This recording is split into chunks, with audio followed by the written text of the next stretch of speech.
Next topic है हमारा मूल्य शिक्षा यानी वैल्यू एजुकेशन। तो आइए जानते हैं क्या होती है मूल्य शिक्षा। तो जब भी हम शिक्षा की बात करते हैं तो सामान्य अर्थों में यह समझा जाता है कि इससे हमें वस्तुगत ज्ञान प्राप्त होता है, डिग्रियाँ प्राप्त होती हैं, जिसके बल पर हम कोई भी रोजगार प्राप्त कर सकते हैं, कोई भी उसके बल पर हम जॉब कर सकते हैं। समाज और देश के लिए इस ज्ञान का महत्व भी होता है, क्योंकि शिक्षित राष्ट्र ही अपने भविष्य को संवारने में सक्षम हो सकता है। अतः वस्तुपरक शिक्षा हर क्षेत्र में उपयोगी है, परंतु जीवन में केवल पदार्थ ही महत्वपूर्ण नहीं है। मूल्य शिक्षा भी उतनी ही अनिवार्य है किसी भी स्टूडेंट के लिए जितने की वस्तुपरक शिक्षा। तो मूल्यों के ह्रास होने से समाज में अपराध बढ़ रहे हैं। आजकल आप लोग देखते होंगे कि बहुत ज़्यादा समाज में जो है अपराध बढ़ गए। उसकी वजह सबसे बड़ी वजह यही है कि जो हमारी शिक्षा है उससे नैतिकता दूर होती जा रही है। हम यह भी देखते हैं कि मूल्यविहीन समाज में असंतोष फैल रहा है। इन परिस्थितियों में आत्ममंथन अनिवार्य हो जाता है। यह देखना अनिवार्य हो जाता है कि कहीं हमारी शिक्षा पद्धति में कोई कमी तो नहीं है जिसकी वजह से हमारे समाज में असंतोष फैल रहा है। यदि शिक्षा में सचमुच में सुधार लाना है तो शिक्षा में नैतिक मूल्यों का समावेश किया जाना बहुत ज़्यादा आवश्यक है। तो मूल्य शिक्षा वह सारी प्रक्रिया का समुच्चय है। मूल्य शिक्षा क्या है? बहुत सारी प्रक्रियाएं होती है इसमें। ऐसा नहीं है कि सिर्फ किसी एक चीज़ को या किसी एक गुण को मूल्य शिक्षा कह सकते हैं। इसमें बहुत सारी प्रक्रियाएं होती है, बहुत सारी प्रक्रियाओं का सेट होता है जिसके द्वारा व्यक्ति उस क्षमता, दृष्टिकोण और व्यवहार के अन्य रूपों को विकसित करता है जिसमें वह रहता है। यानी मूल्य क्या होते हैं? मूल्य वे गुण होते हैं जो व्यक्ति को जीवन जीने में मदद करते हैं।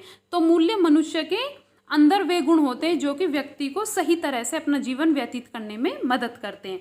तो इन्हीं मूल्यों का समावेश अगर शिक्षा में किया जाता है तो वह मूल्य शिक्षा कहलाती है। इस प्रकार से नैतिक शिक्षा वह प्रक्रिया है जिसके माध्यम से लोग दूसरों में नैतिक मूल्यों का संचार करते हैं और व्यक्ति समाज में अच्छी तरह से अपना जीवन व्यतीत कर सकता है।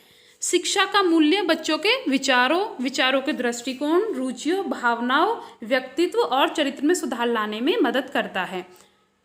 अगर हम शिक्षा में नैतिकता को ऐड कर देंगे, नैतिकता को जोड़ देंगे तो इससे बच्चों में विचार करने की शक्ति आएगी, उनका दृष्टिकोण बनेगा, उनकी रुचियों के बारे में पता चलेगा, इसके अलावा उनकी भावनाओं के बारे में जो हम अच्छे से जान सकते हैं, उनका व्यक्तित्व का विकास कर सकते हैं। इसके अलावा उनके चरित्र में भी सुधार लाने में मूल्य शिक्षा मदद करती है। यह शिक्षा का एक अभिन्न अंग है। मूल्य शिक्षा क्या होती है? जो हमारी नॉर्मल एजुकेशन होती है उसी का एक अभिन्न अंग होता है जिसे शैक्षिक प्रक्रिया से अलग नहीं किया जा सकता और ना ही इसे शैक्षिक प्रक्रिया से अलग किया जाना चाहिए। स्कूल को उन मूल्यों का माहौल बनाने के लिए प्रोत्साहित किया जाना चाहिए जो विभिन्न गतिविधियों को चलाने चाहिए और छात्रों, शिक्षकों, अभिभावकों और शैक्षिक प्रशासकों के बीच मूल्यों के संवर्धन के अनुकूल होंगे। यानी कि स्कूलों में इस तरह का माहौल होना चाहिए जो कि बच्चों को मूल्य शिक्षा सीखने में मदद करे, मूल्यों को सीखने में मदद करे। बच्चों को पता होना चाहिए क्या चीज़ें गलत हैं, क्या सही हैं, ईमानदारी क्या है, नैतिकता क्या है, बड़ों का सम्मान क्यों करना चाहिए। इन सभी चीज़ों के बारे में जो है स्कूल से भी बच्चों को पता होना चाहिए और छात्रों, शिक्षकों, अभिभावकों और शैक्षिक प्रशासकों के बीच मूल्यों के संवर्धन के वो अनुकूल होंगे। मूल्य शिक्षा के क्रम में अपने सभी आयामों में अभिन्न व्यक्तित्व के मूल्यों को शामिल करना चाहिए। यानी मूल्य शिक्षा में हमें क्या क्या चीज़ें शामिल करनी चाहिए? जैसे शारीरिक शिक्षा हो गई, महत्वपूर्ण बौद्धिक शिक्षा हो गई, सौंदर्य शिक्षा, नैतिक और आध्यात्मिक शिक्षा। तो ये चीज़ें हमें शिक्षा में शामिल करनी चाहिए, तभी हमारी शिक्षा क्या होगी? पूर्ण रूप से मूल्य शिक्षा बन पाएगी। सिर्फ यही नहीं है कि हम कुछ जो है भाषण दे दे बच्चों को, कुछ ऐसी मतलब बड़ी बड़ी बातें सिखा दे, सच बोलना चाहिए, और जबकि प्रैक्टिकली हम उन्हें कुछ सिखाएंगे नहीं तो इस तरह से क्या वो शिक्षा संपूर्ण नहीं मानी जाएगी। इसलिए बच्चों को शारीरिक शिक्षा भी अनिवार्य है, बौद्धिक शिक्षा भी अनिवार्य है, सौंदर्य शिक्षा भी अनिवार्य है, नैतिक और आध्यात्मिक शिक्षा भी बहुत ज़्यादा अनिवार्य है। इसी से बच्चे का संपूर्ण विकास हो सकता है। अब हम बात करते हैं मूल्य शिक्षा के क्या क्या उद्देश्य होते हैं। तो परंपरागत रूप से मूल्य शिक्षा के उद्देश्य धर्म और दर्शन पर आधारित थे। यानी जो हमारी परंपरागत रूप से जो मूल्य शिक्षा थी उसका उद्देश्य धर्म और दर्शन पर आधारित होता था। यानी उसमें धर्म और दर्शन की ही शिक्षा दी जाती थी। कोई धर्मनिरपेक्ष मूल्य शिक्षा नहीं थी। केवल आज की आधुनिक दुनिया में यह बहुत आवश्यक रूप से लिया गया। यानी उस टाइम पे बहुत ज़्यादा जो धर्मनिरपेक्ष शिक्षा है वो शिक्षा नहीं मानी जाती थी, लेकिन आज के टाइम में, आज के आधुनिक मॉडर्न एरा में ये बहुत ज़्यादा इम्पोर्टेंट हो गया ताकि हम अपने बच्चों को मूल्य शिक्षा प्रदान करें। तो आधुनिक मूल्य शिक्षा क्या है, आइए देखते हैं। तो इसके कुछ महत्वपूर्ण पॉइंट हैं जो एक एक करके हम जानते हैं। तो आधुनिक मूल्य शिक्षा अपने शारीरिक, मानसिक, भावनात्मक और आध्यात्मिक पहलुओं में बच्चों के व्यक्तित्व का पूर्ण विकास, यानी शिक्षा इस प्रकार की होनी चाहिए जिसके अंतर्गत जो बच्चा है वो अपना शारीरिक विकास कर सके, मानसिक विकास कर सके, भावनात्मक और आध्यात्मिक सभी पहलुओं पर वो अपना विकास कर सके, और जो उसके बच्चे की पर्सनैलिटी है, उसका व्यक्तित्व है, उसका पूर्ण विकास हो सके। क्योंकि सिर्फ शारीरिक रूप, अगर जो बच्चा वो शारीरिक रूप से मजबूत होगा तो उसे ही हम केवल उसका पूर्ण विकास नहीं कह सकते, बल्कि बच्चे को हर पहलू से जो है विकास करना चाहिए, उसका हर पहलू पर पूर्ण विकास होना चाहिए। इसके अलावा अच्छे शिष्टाचार और जिम्मेदार और सहकारी नागरिकता का समावेश होना चाहिए। यानी शिष्टाचार का मतलब है आचरण, किस प्रकार से हम आचरण करते, व्यवहार करते हैं। तो बच्चे के अंदर अच्छा व्यवहार होना चाहिए, वह जिम्मेदारी से अपना कार्य करे, यानी उसे पता होना चाहिए कि क्या चीज़ें सही हैं, क्या गलत है, उसकी क्या जिम्मेदारी है, किसी भी चीज़ के प्रति क्या कर्तव्य है। और इसके अलावा सहकारी नागरिकता का उसमें समावेश होना चाहिए, यानी सभी कार्य वो मिलजुल कर करने की उसमें जो आदत होनी चाहिए। अब नेक्स्ट है इसमें व्यक्ति और समाज की गरिमा के लिए सम्मान विकसित करना, यानी व्यक्ति और समाज की गरिमा के लिए किस प्रकार से सम्मान विकसित किया जाएगा, किस प्रकार से कोई भी बच्चा व्यक्तियों का और समाज का जो है, समाज की गरिमा का सम्मान करेगा, यह भावना भी उनके अंतर्गत आनी चाहिए। नेक्स्ट है इसमें देशभक्ति और राष्ट्रीय एकता की भावना का प्रसार होना चाहिए। यानी आज के टाइम में सब बहुत ज़्यादा इंपॉर्टेंट चीज़ ये हो जाती है कि बच्चे के अंतर्गत देशभक्ति होनी चाहिए, उसे अपने देश से प्यार होना चाहिए, देश के प्रति भक्ति होनी चाहिए, और वह राष्ट्रीय एकता की भावना का प्रसार करे। राष्ट्रीय एकता की भावना को फैलाइए, नहीं कि क्षेत्रीयता की भावना आ जाए उसके अंतर्गत, या फिर किसी जो विशेष जाति के प्रति उसका जो प्यार आ जाए, तो इस तरह की चीज़ें उसके अंतर्गत नहीं होनी चाहिए, बल्कि उसे संपूर्ण देश से ही बराबर से प्यार होना चाहिए, संपूर्ण देश से उसकी भक्ति होनी चाहिए। अब आगे इसमें सोच और जीने का लोकतांत्रिक तरीका विकसित करना, यानी कोई भी बच्चा किस प्रकार से अपना जीवन आगे चलकर किस प्रकार से अपना जीवन व्यतीत करेगा, इस तरह की इसमें सोच और जीने का लोकतांत्रिक तरीका विकसित होना चाहिए। नेक्स्ट है इसमें विभिन्न धार्मिक विश्वासों के प्रति सहिष्णुता और समझ विकसित करना, यानी किसी भी स्टूडेंट में इस तरह की समझ होनी चाहिए कि वह विभिन्न धार्मिक विश्वासों के प्रति सहिष्णु रहे और उनका आदर करे। ये नहीं कि वह विभिन्न धर्मों का क्या है, अनादर करे, उनके प्रति मतलब गलत व्यवहार करे, तो इस तरह की चीज़ें उसके अंतर्गत जो नहीं होनी चाहिए। वह दूसरे धर्मों का भी उतना ही जो है सम्मान करे जितना कि वह अपने धर्म का करता है। नेक्स्ट इसमें सामाजिक, राष्ट्रीय और अंतर्राष्ट्रीय स्तर पर भाईचारे की भावना का विकास करना।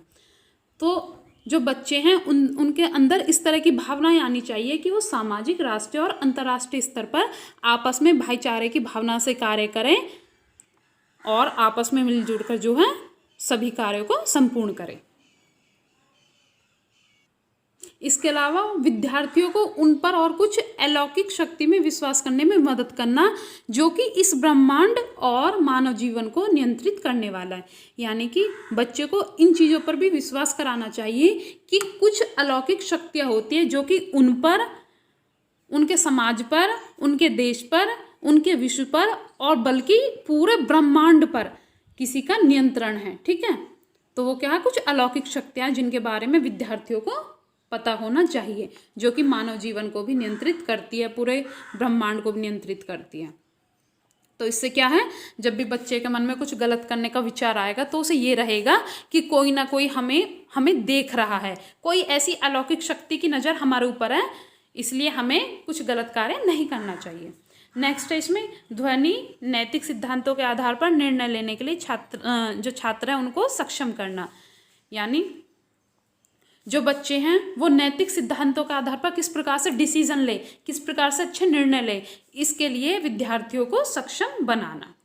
नेक्स्ट है इसमें मूल्य शिक्षा पर मूल्यांकन मानदंड विकसित करना, यानी उसके लिए मूल्यांकन मापदंड भी विकसित होना चाहिए। पता होना चाहिए कि कौन बच्चा कितना सीख रहा है और किस में कितनी कमी रह गई है। तो इस प्रकार से जिस बच्चे में कमी रह गई है उसकी उस कमी को पाटना, इसके अलावा मूल्य शिक्षा के बेहतर उपयोग के लिए उपाय सुझाना, यानी मूल्य शिक्षा का हम किस प्रकार से अपने वास्तविक जीवन में प्रयोग कर सकते हैं, इसके लिए उपाय सुझाना भी महत्वपूर्ण है। और अंतिम है मूल्य शिक्षा के विभिन्न पहलुओं और गतिविधियों के संबंध में विद्यार्थियों के हितों का पता लगाना, यानी मूल्य शिक्षा से विद्यार्थियों को क्या क्या लाभ होगा, उनके कौन कौन से पहलू होंगे, क्या क्या गतिविधियां होंगी, इन सभी के संबंध में विद्यार्थियों को पता होना चाहिए और विद्यार्थियों को उनसे क्या क्या लाभ है इस बारे में भी उनको पता होना चाहिए। अब हम बात करते हैं मूल्य शिक्षा की सिफारिश किस किस ने की थी, किस आयोग के द्वारा मूल्य शिक्षा की सिफारिश की गई थी। तो इसमें सबसे महत्वपूर्ण चीज़ ये है कि मूल्य शिक्षा की सिफारिश हमारी जो एजुकेशन है उसमें कोठारी आयोग के द्वारा की गई थी। किसके द्वारा? कोठारी आयोग के द्वारा। तो याद रखना है कोठारी आयोग के द्वारा मूल्य शिक्षा की सिफारिश की गई थी।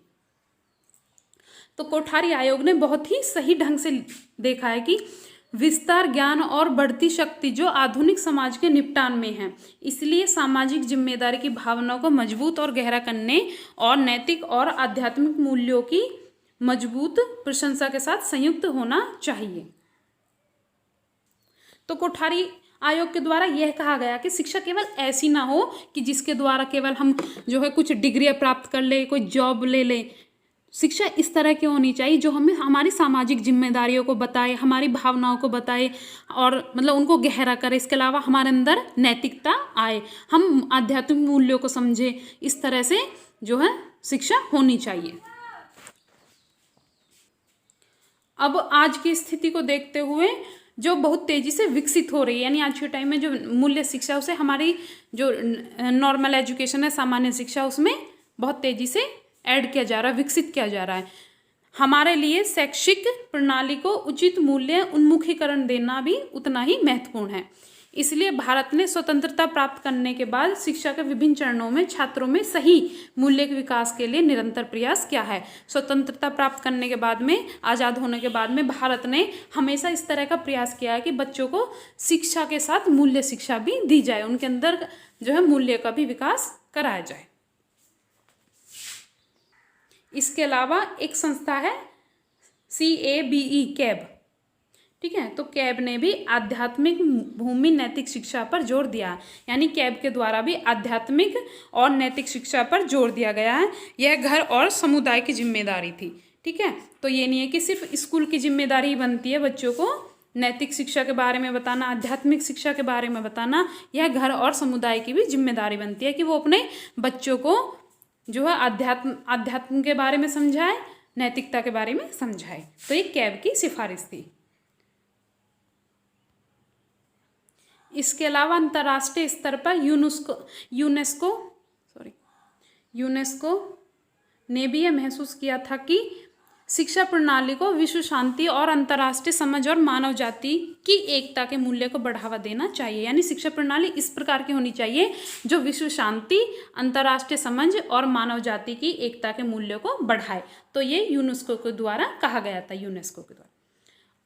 इसी के अनुसार तदनुसार जुलाई 1970 में NCERT यानी national council for educational research and training, तो इस तरह का क्वेश्चन आ जाते, कभी कभी किसी चीज़ की फुल फॉर्म पूछ ली जाती। तो NCERT की फुल फॉर्म है national council for educational research and training.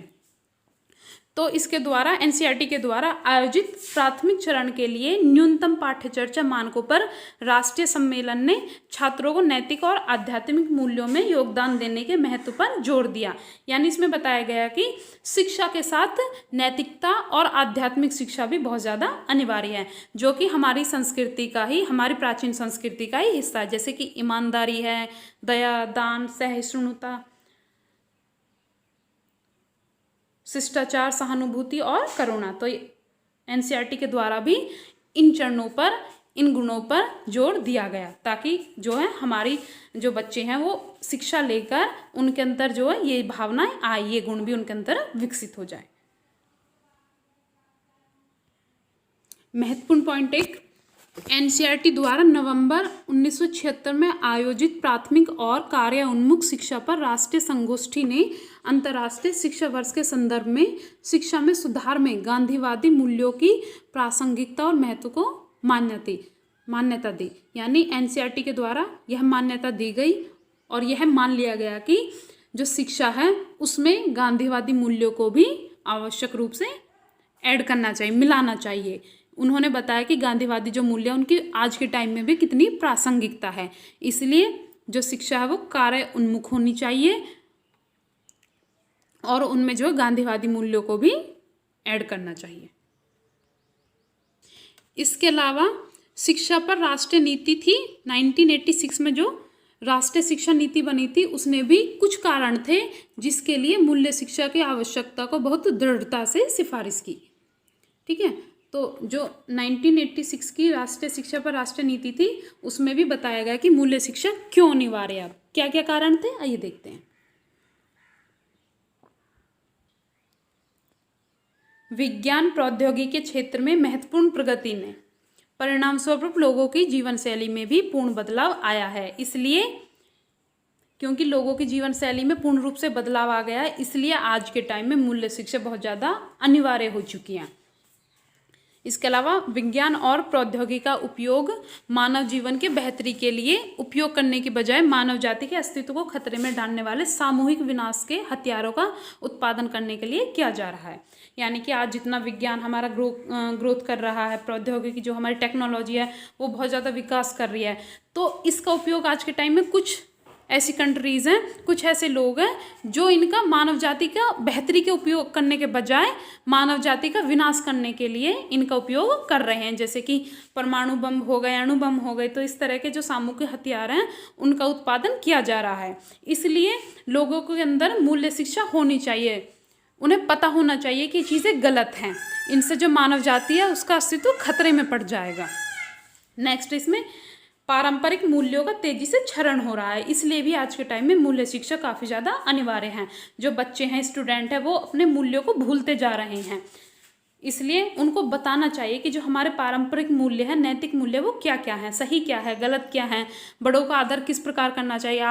आजकल आप लोग देखते होंगे कि जो बच्चे हैं वो अपने बूढ़ों का जो है पैर भी ढंग से नहीं छूते हैं, ठीक है, उनका सम्मान भी नहीं करते हैं।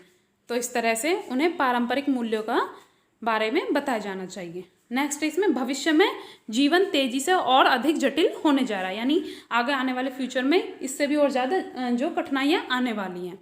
आज के छात्र को भविष्य में ऐसी नैतिक स्थितियों का सामना करना पड़ता है जिसमें दूसरों पर निर्भर रहने के बजाय उन्हें अपना निर्णय लेने की आवश्यकता हो सकती है। तो इस तरह से किसी भी बच्चे को फ्यूचर के लिए तैयार करने के लिए, उसे मेंटल तौर पर तैयार करने के लिए मूल्य शिक्षा काफ़ी ज़्यादा महत्वपूर्ण हो जाती है।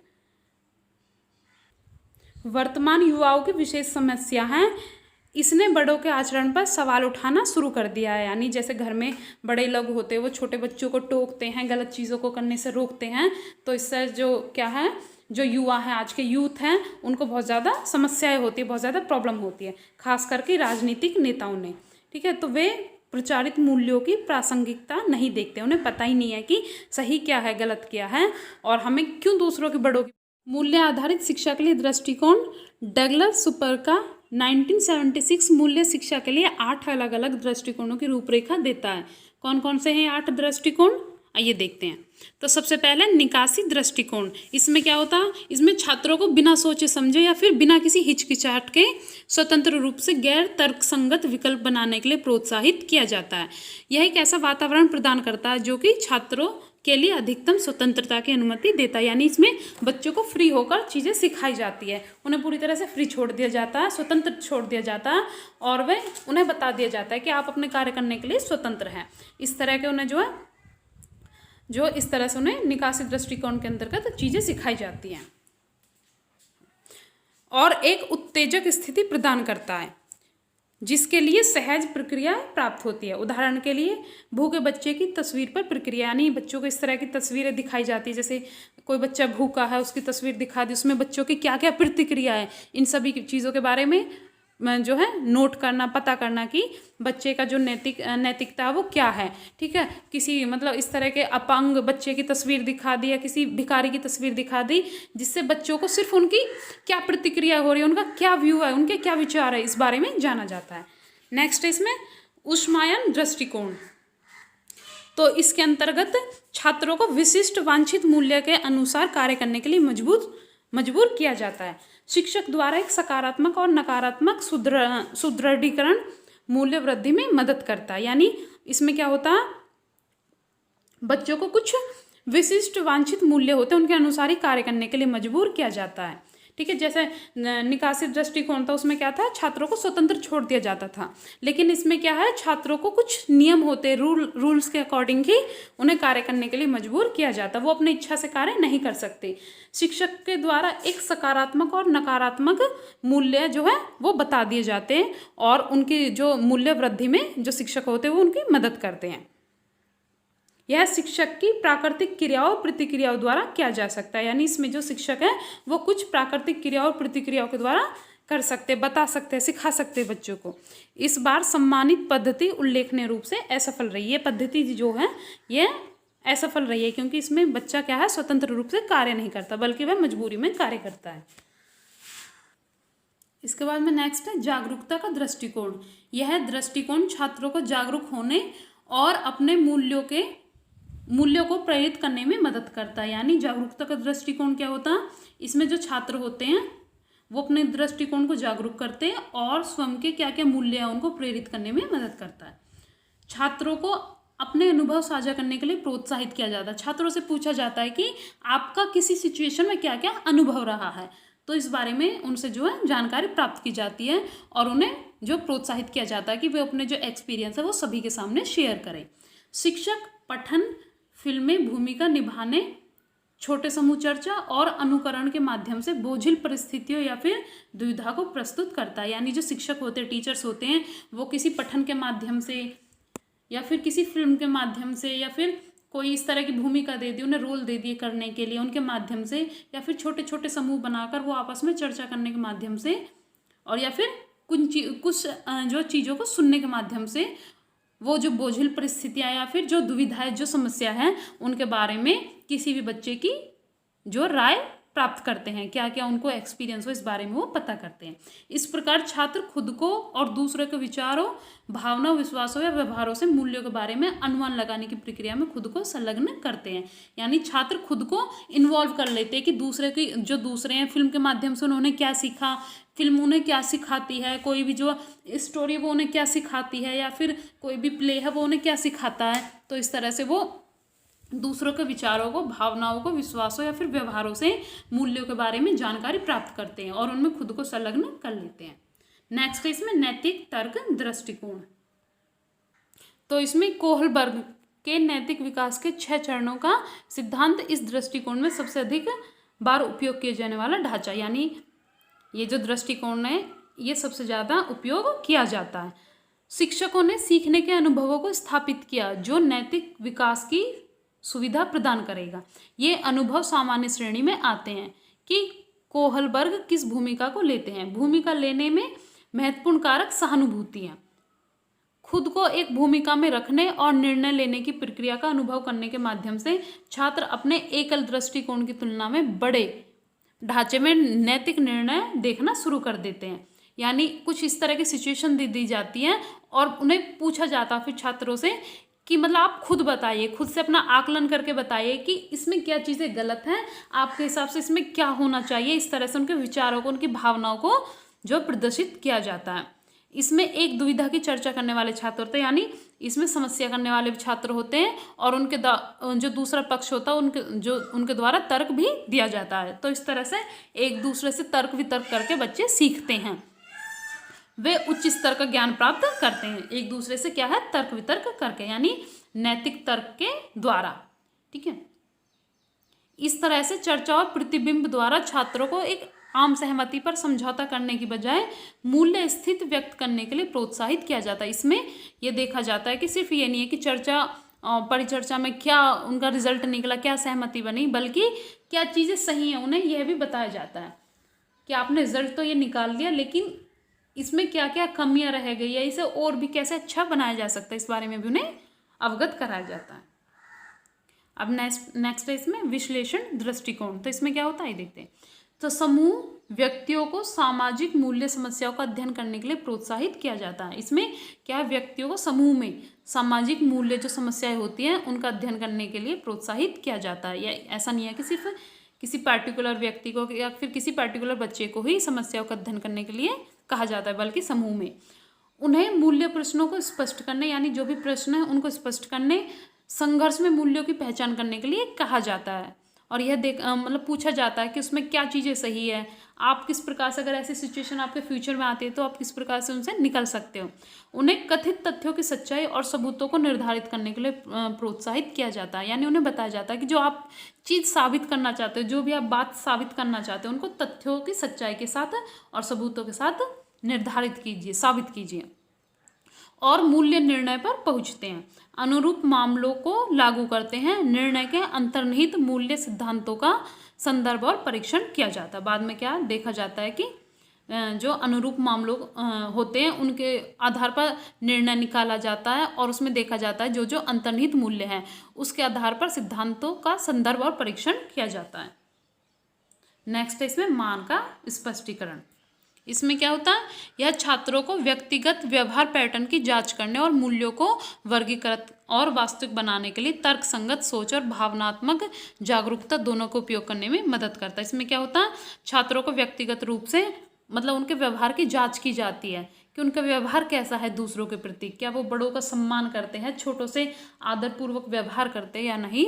इस तरह से अगर उनमें लगती है कि ये कमियां हैं तो उन कमियों को पूरा किया जाता है और उनके अंतर्गत जो है तर्कसंगत सोच विकसित की जाती है। इसके अलावा वे भावनात्मक जागरूकता दोनों को उपयोग करने में मदद करता है। यानी उनके अंदर क्या है, तर्कसंगत जो सोच है उसे विकसित करने का प्रयास किया जाता है। इसके अलावा उनके अंदर जो फीलिंग्स है, भावनाएं हैं, उनको जागरूक करने का भी प्रयास किया जाता है।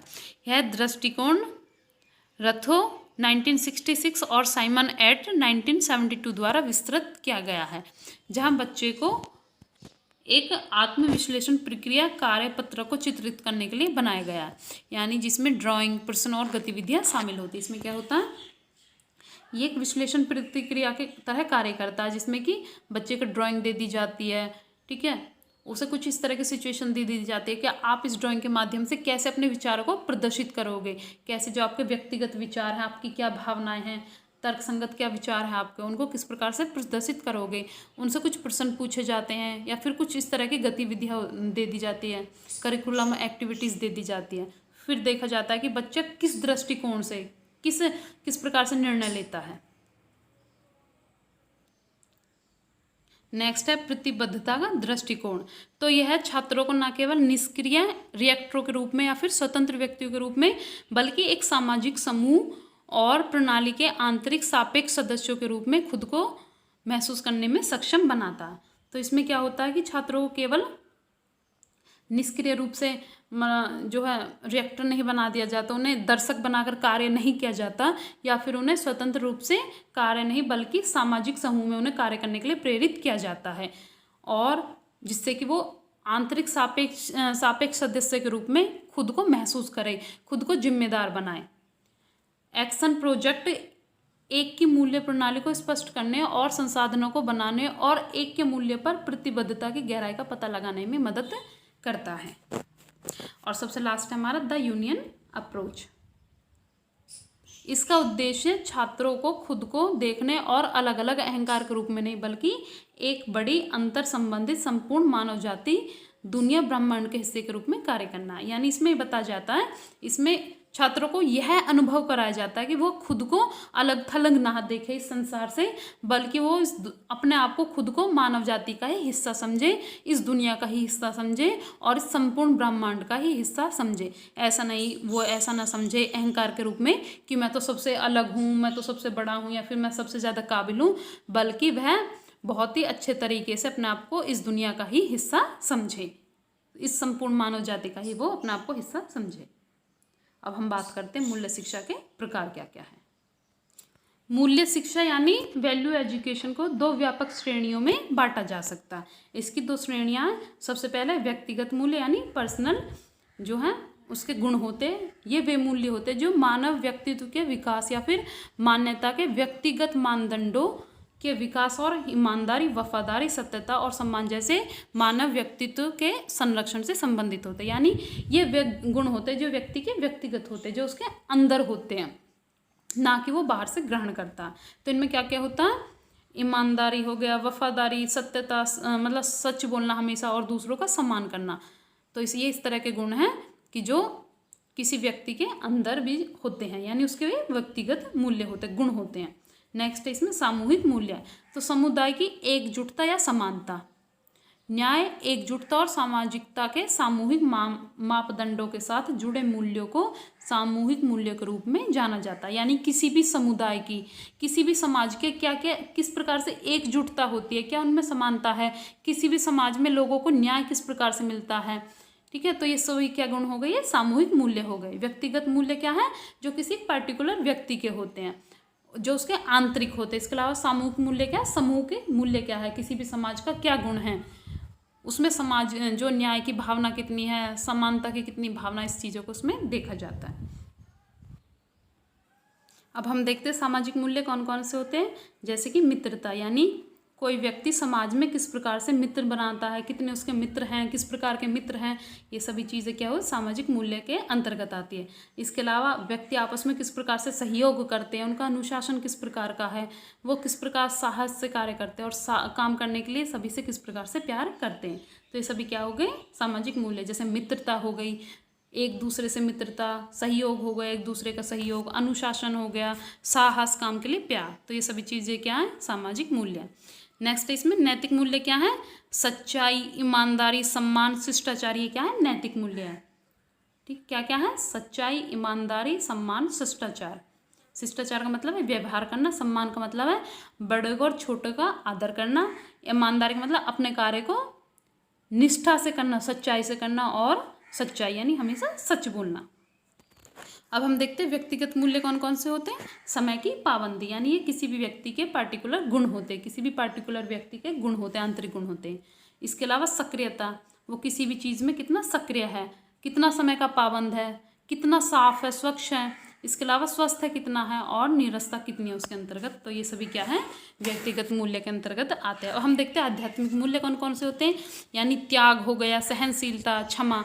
त्याग का मतलब वो किस प्रकार से अपने आप को दूसरों के लिए त्याग कर सकता है, उसके अंतर्गत जो है कितनी सहनशीलता है, और वह दूसरों को कितनी जल्दी क्षमा कर देता है, यानी उसके अंदर क्षमादान की कितनी भावना है। तो ये सभी क्या हमारे आध्यात्मिक मूल्य हैं। अब आगे देखते हैं हम भावनात्मक मूल्य। तो एक देश के लिए प्यार, यानी देश के लिए व्यक्ति की क्या भावनाएं हैं, मदद किस प्रकार से वो दूसरों की मदद कर सकता है, स्वैच्छिक सेवा को किस प्रकार से कर सकता है। तो ये सभी भावनात्मक मूल्य होते हैं। नेक्स्ट है इसमें एनेस्थेटिक वैल्यूज़। तो इसमें देखा जाता है कि सुंदरता के लिए किसी व्यक्ति का क्या प्यार है, प्रकृति के लिए वह कितना जो डेडिकेटेड है, कितना प्यार है उसके लिए, और किसी भी चीज़ को कितनी जल्दी पसंद कर लेता है, कितना देर से वो पसंद करता है। तो ये सभी चीज़ें एनेस्थेटिक वैल्यूज़ के अंतर्गत आती है। अब हम देखते हैं मूल्य शिक्षा के लिए शिक्षक की क्या क्या भूमिकाएं होती है। एक शिक्षक होता है वो किस प्रकार से मूल्य शिक्षा के अंतर्गत, नैतिक शिक्षा के अंतर्गत अपनी भूमिका निभाता है। शिक्षक छात्रों के बीच मूल्यों को विकसित करने में एक महत्वपूर्ण भूमिका निभा सकते हैं। शिक्षक अपने विद्यार्थियों के विचारों और रोल मॉडल होते हैं, ठीक है। यानी आपने भी देखा होगा कि जो शिक्षक होते हैं वो हमारे रोल मॉडल होते हैं, ठीक है। हम उनकी तरह ही बनना चाहते हैं। कोई भी बच्चा अपने टीचर्स की तरह ही बनना चाहता है, उन्हें देखकर वो सीखते हैं। वो किस प्रकार से जो टीचर्स व्यवहार करते हैं, जो टीचर्स होते हैं वो किस प्रकार के जो कपड़े पहनते हैं, इस तरह से सभी बच्चे उनसे जो उनकी तरह बनना चाहते हैं। इसलिए शिक्षक का जो मूल कर्तव्य है वो ये है कि बच्चों के सामने इस तरह का व्यवहार करें ताकि बच्चों के व्यक्तित्व पर, उनकी पर्सनैलिटी पर कोई नकारात्मक प्रभाव ना पड़े। शिक्षा की प्रणाली कोई पाठ्यक्रम, कोई पद्धति, कोई पाठ्यपुस्तक या फिर अपने शिक्षकों के स्तर से ऊपर नहीं उठ सकती।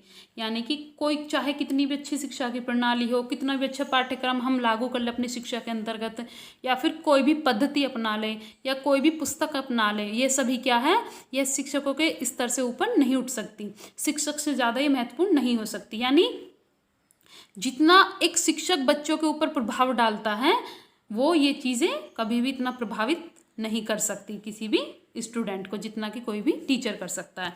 अगर किसी देश को गुणवत्तापूर्ण शिक्षा प्राप्त करना है तो उसके पास गुणवत्तापूर्ण वाले जो है शिक्षक भी होने चाहिए। यानी किसी को, अगर कोई देश गुणवत्तापूर्ण शिक्षा प्राप्त करता है तो उसके पास अच्छे टीचर भी होने चाहिए, गुणवत्तापूर्ण शिक्षक भी होने चाहिए, तो तभी कोई देश अच्छी शिक्षा प्राप्त करता है, क्वालिटेटिव शिक्षा वो प्राप्त कर सकता है। शिक्षक की जागरूकता, भागीदारी और प्रतिबद्धता के बिना कोई भी नवाचार या परिवर्तन लागू नहीं किया जा सकता। अगर शिक्षा में जागरूकता नहीं होगी, उसकी भागीदारी नहीं होगी, प्रतिबद्धता नहीं होगी, तो इसके बिना हम शिक्षा के अंदर जो है कोई भी नवाचार या फिर कोई भी परिवर्तन नहीं कर सकते। इसलिए देश के भविष्य को ढालने में शिक्षक की महत्वपूर्ण भूमिका होती है। इस तरह से इसे एक पेशा माना जाता है, प्रोफेशन माना जाता है। टीचिंग क्या है? एक प्रोफेशन होता है। यह एक शैक्षिक संस्थान को मंदिर भी माना जाता है। शैक्षिक, आपने भी देखा होगा स्कूल को मंदिर भी कहा जाता है। तो जितने भी शैक्षिक संस्थान है इसलिए उन्हें मंदिर कहा जाता है और टीचर्स को भगवान कहा जाता है। शिक्षक को सामग्री में मूल्यों को एकीकृत करने के लिए विभिन्न प्रकार से सीखने का अनुभव प्रदान करने में विशेष रुचि और ध्यान रखना पड़ता है। उसे देखना पड़ता है कहीं कोई चीज़ ऐसी ना आ जाए जो बच्चों के मस्तिष्क पर नकारात्मक प्रभाव पड़े, तो इसलिए उसे बहुत ज़्यादा ध्यान से और विशेष रुचि से जो कार्य करना पड़ता है। इस संदर्भ में कुछ विशिष्ट तरीके जो कि प्राथमिक स्तर पर प्रासंगिक हो सकते हैं, यानी प्राथमिक स्तर पर जो उपयुक्त हो सकते कौन कौन से उनमें शामिल है, जैसे कहानी सुनाना। छोटे बच्चों को कहानी सुनाकर जो है उनको मोटिवेट किया जा सकता है, उनके अंदर जो है सकारात्मक गुणों का विकास किया जा सकता है। इसके अलावा नाटकीय रूपांतरण, यानी जैसे जो पारंपरिक कहानियाँ जैसे सत्यवादी हरिश्चंद्र हो गए, रामायण हमारे महाभारत है, तो इन चीज़ों को दिखाकर क्या है हम इनका नाटकीय रूपांतरण करके हम बच्चों के अंदर जो है अच्छे गुणों को विकसित कर सकते हैं। नेक्स्ट है इसमें चर्चा करके, किसी भी समस्या पर चर्चा करके बच्चों को एक सामूहिक निष्कर्ष पर, एक सकारात्मक निष्कर्ष पर पहुंचाया जा सकता है। इसके अलावा भूमिका निभाना, स्वयं शिक्षक द्वारा उदाहरण स्थापित करना, यानी शिक्षक खुद ऐसा व्यवहार करे जो बच्चों को जो सकारात्मक उनके ऊपर प्रभाव डाले, बच्चों को सकारात्मक रूप से प्रभावित करे। इसके बाद है मूल्य स्पष्टीकरण, यानी सामग्री की व्याख्या करते समय मूल्यों के बारे में बताया जाना चाहिए। इसके अलावा मूल्य महत्व की घटनाओं स्थानों के लिए एक्सपोजर होना चाहिए। नेक्स्ट है इसमें प्रासंगिक विषयों पर ऑडियो, वीडियो, फिल्म और मल्टीमीडिया एक्सपोजर होना चाहिए, यानी उन्हें ऑडियो वीडियो के माध्यम से, फिल्म के माध्यम से, मल्टीमीडिया के माध्यम से उन्हें प्रासंगिक विषयों के बारे में अवगत कराना चाहिए। इसके अलावा पाठ्यक्रम और सह पाठ्यक्रम गतिविधियों का आयोजन भी कराया जाना चाहिए।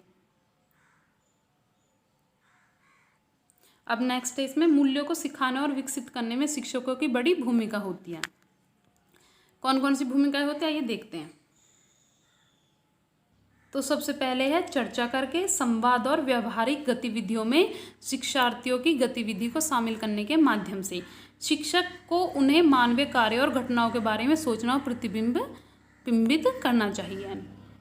यानी कोई भी घटना है या कोई भी मानवीय कार्य है उनके बारे में बच्चों की क्या राय है उसके बारे में जो शिक्षक को इस प्रकार कार्य करना चाहिए जिससे कि जो बच्चे की सोच है वो सकारात्मक रूप से परिवर्तित हो जाए और उसे प्रतिबिंबित करना चाहिए। नेक्स्ट है शिक्षक को छात्रों को कला, प्रकृति में सुंदरता और मानवीय रिश्तों और नैतिक मूल्यों के कार्य के बारे में भी बता देना चाहिए। यानी कौन कौन से छात्रों के लिए क्या चीज़ें अच्छी हैं, प्रकृति किस प्रकार से जो है प्रकृति की सुंदरता को बनाए रखा जा सकता है, मानवीय रिश्ते कौन कौन से होते हैं उन्हें किस प्रकार से जो है सहेज कर बनाया जा सकता है, और इसके अलावा नैतिक मूल्य कौन कौन से, इन सब के बारे में जो छात्रों को बता देना चाहिए और अपनी नैतिक संवेदनाओं को विकसित करना चाहिए।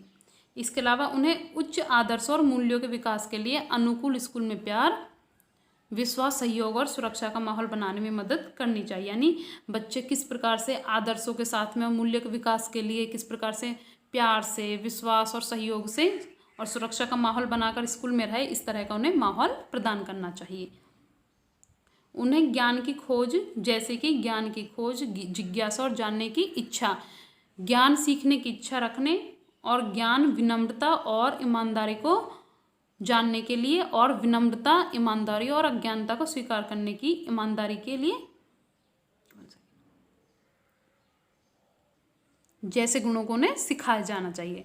यानी कि टीचर के द्वारा बच्चों को सिखाया जाना चाहिए कि ज्ञान की खोज किस प्रकार से होती है, उनके अंदर जो जिज्ञासा उसे किस प्रकार से पूर्ण किया जा सकता है, उनके अंदर जो जानने की इच्छा, जिज्ञासा यानी जानने की इच्छा है, उसे किस प्रकार से जो है पूर्ण किया जा सकता है, बताया जा सकता है, और जिज्ञासा को किस प्रकार से शांत किया जा सकता है। तो इस शिक्षक का कर्तव्य बनता है कि बच्चों की जिज्ञासा को शांत करें, उन्हें ज्ञान की खोज जो करके दे, उन्हें बताए कि ज्ञान को किस प्रकार से हम खोज सकते हैं। इसके अलावा उन्हें विनम्रता, ईमानदारी, अज्ञानता आदि चीज़ों के बारे में बताया जाना चाहिए। इन गुणों का उसका जो है विकास करना चाहिए। इसके बाद में नेक्स्ट है, उनके पास एक सामाजिक दर्शन भी होना चाहिए जिसमें सामाजिक संवेदनशीलता, सामाजिक न्याय और मानव अधिकारों के लिए चिंता की विशेषता हो। वे शिक्षण पेशे के उच्चतम मानकों और नैतिकता के अनुसार अपने पेशेवर दायित्वों को पूरा करते हैं। नेक्स्ट है इसमें, प्रशिक्षण संस्थानों में संस्थागत प्रक्रियाओं को शिक्षकों को ठोस परिस्थितियों और अवसरों को प्रदान करके इन क्षमताओं को हासिल करने में मदद करनी चाहिए और उन्हें उपयुक्त सीखने के अनुभवों में सक्रिय रूप से शामिल करना चाहिए। यानी शिक्षकों के द्वारा इस प्रकार की जो है परिस्थिति उत्पन्न करनी चाहिए जिससे कि बच्चे सक्रिय रूप से ज़्यादा सीख सकें, उनमें भाग लेकर ज़्यादा से ज़्यादा सीख सकें, ना कि सिर्फ आके और जो 1-2 चैप्टर पढ़ा कर चले गए, तो उससे बच्चे को जो ज़्यादा कोई फर्क नहीं पड़ता। उन्हें छात्रों में एक राष्ट्रवादी भावना विकसित करनी चाहिए, यानी राष्ट्र के प्रति उनके अंदर जो है प्रेम होना चाहिए। विशेष रूप से खाद्य, जल, ऊर्जा, पर्यावरण, प्रदूषण, जनसंख्या, स्वास्थ्य से संबंधित विषय की जो भविष्य की समस्याएं, इनके बारे में बच्चों को जागरूकता प्रदान करें, पैदा करें बच्चों के अंदर जो इन चीज़ों के बारे में कि किस प्रकार से हम भविष्य में किस जो खाद की समस्या हो सकती है उससे किस प्रकार से लड़ सकते हैं, या किस प्रकार से जो खाद को बचा कर रख सकते हैं, जल का संरक्षण किस प्रकार से कर सकते हैं, ऊर्जा का संरक्षण कैसे हो सकता है, पर्यावरण को हम कैसे बचाया जा सकते हैं, प्रदूषण क्या क्या है उनसे कैसे बच के जो रहा जा सकता है। इसके अलावा स्वास्थ्य हम कैसे अपना अच्छा रख सकते हैं, और जनसंख्या जो दिन प्रतिदिन बढ़ रही है उसको कैसे रोका जा सकता है। इन सभी के बारे में जो है विद्यार्थियों को जागरूकता पैदा की जानी चाहिए विद्यार्थियों के अंदर। इसके अलावा नेक्स्ट सबसे लास्ट है इसमें, जाति, पंथ, लिंग और धन के बावजूद सभी छात्रों को समान महत्व दे। यानी कि ऐसा नहीं है कि कोई उच्च जाति का छात्र है उसको ज़्यादा महत्व दे, या फिर कोई ज़्यादा अमीर जो स्टूडेंट है उसको ज़्यादा ध्यान जो है ज़्यादा उस पर ध्यान दे, बल्कि शिक्षकों को यह कर्तव्य बनता है कि वे जाति प्रथा से, पंथ से, लिंग से, धर्म से, इन सभी चीज़ों से दूर हटकर छात्रों को समान महत्व दे, सभी छात्रों को सीखने के समान अवसर प्रदान करें। तो यह हो गई हमारी वैल्यू एजुकेशन। अब इससे संबंधित हम कुछ प्रश्नों को हल कर लेते हैं। सबसे पहले प्रश्न है, उच्च शिक्षा स्तर पर शिक्षक की क्या भूमिका है? आइए देखते हैं। सबसे पहले छात्रों को जानकारी प्रदान करते हैं। दूसरा है छात्रों में आत्म सीखने को बढ़ावा देना।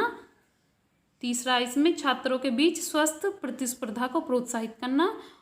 और जो ये डी है इसमें छात्रों को उनकी समस्याओं को हल करने में मदद करना।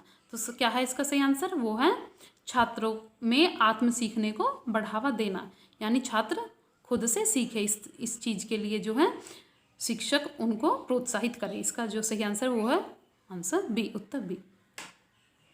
नेक्स्ट है इसमें, वेरिस्टेन स्कूल ऑफ अंडरस्टैंडिंग को लोकप्रिय बनाया गया था। किसके द्वारा? जो स्कूल है वेरिस्टेन स्कूल, उसको किसके द्वारा लोकप्रिय बनाया गया था? ऑप्शन ए है जर्मन सामाजिक वैज्ञानिक के द्वारा, या फिर ऑप्शन बी अमेरिकी दार्शनिकों के द्वारा, ऑप्शन सी है ब्रिटिश शिक्षाविदों के द्वारा, या फिर ऑप्शन डी है इतावली राजनीतिक विश्लेषकों के द्वारा। तो इसमें सही आंसर क्या होगा? ऑप्शन ए, जर्मन सामाजिक वैज्ञानिकों के द्वारा वेरिस्टेन स्कूल ऑफ अंडरस्टैंडिंग को लोकप्रिय बनाया गया। नेक्स्ट क्वेश्चन है इसमें, मूल्य शिक्षा प्रदान करने का सबसे अच्छा तरीका क्या है? शास्त्र ग्रंथों पर चर्चा करना। ऑप्शन बी है मूल्यों पर व्याख्यान या प्रवचन देना। ऑप्शन सी है मूल्यों पर संगोष्ठी करना, या फिर ऑप्शन डी है मूल्यों पर सलाह या फिर चिंतनशील सत्र करना। तो इसका सही आंसर क्या होगा? डी, मूल्यों पर सलाह करना। क्योंकि ना तो बच्चे शास्त्रों पर बड़ी बड़ी चर्चाओं से कुछ सीखेंगे, या फिर मूल्यों पर जो बड़े बड़े प्रवचन होते, भाषण होते, उनसे कुछ ज़्यादा सीखेंगे, और ना ही मूल्यों पर जो संगोष्ठी होती, सभाएं होती, उन पर कुछ सीखेंगे, बल्कि मूल्यों पर उन्हें सलाह दी जानी चाहिए और उन्हें चिंतनशील जो है सत्र प्रदान किया जाना चाहिए, तभी वो सीखेंगे अच्छे से।